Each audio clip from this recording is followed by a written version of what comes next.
वो लोग जिन्होंने डॉक्टर साहब पे आरोप लगाए या संघ और संगठन पे आरोप लगाए कि इन्होंने क्या किया, मैंने ये बात एक दो बार टीवी डिबेट में ही बोली। मैंने विनम्रता से कहा, मैंने कहा एक नेता बता दीजिए जो पुलिस की गोली से मारा गया हो कांग्रेस का, एक नेता बता दीजिए जो फांसी चढ़ा हो अंग्रेजों के काल में, एक जिसको काला पानी हुआ हो, और लाला लाजपत राय को छोड़कर एक नेता बता दीजिए जो पुलिस की लाठियों से भी घायल हुआ हो।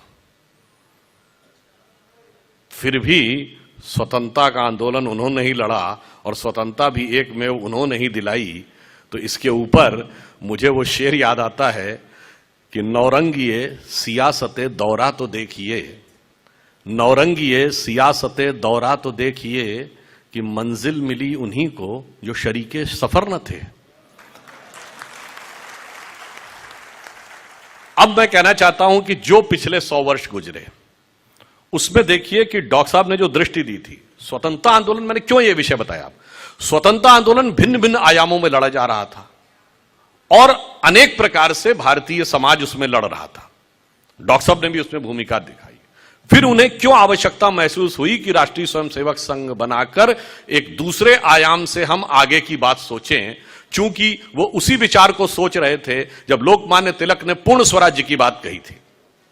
तो क्या कहा गया था, वो भारतीय असंतोष के जनक है। उन्हें क्यों असंतोष का जनक कहा गया, क्योंकि यह माना गया था कि 1885 में जो कांग्रेस बनाई गई वो तो वाइसराय की एग्जीक्यूटिव काउंसिल में कंसेशंस के लिए बनाई गई थी।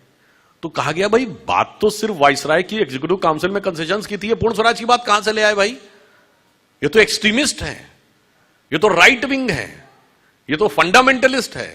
और यह भी कहा गया कि ये बात क्या कर रहे हैं, अरे भाई ब्रिटिश राज में सूरज नहीं डूबता, भगवान भी उनके साथ हैं। मगर जो बात तिलक जी ने कही थी, जो गांधी जी का हिंद स्वराज में भाव था, जो डॉक्टर साहब ने 1920 में इसी नागपुर की धरती पर स्वराज्य का प्रस्ताव पास कराने का प्रयास किया था, यह सारी चीजें एक ही विचार से प्रेरित थीं। पर अफसोस कि उस विचार को स्वीकार करने में, अंगीकार करने में विलंब हुआ और आज तक वह साक्षात रूप में स्वीकार नहीं हो पाया।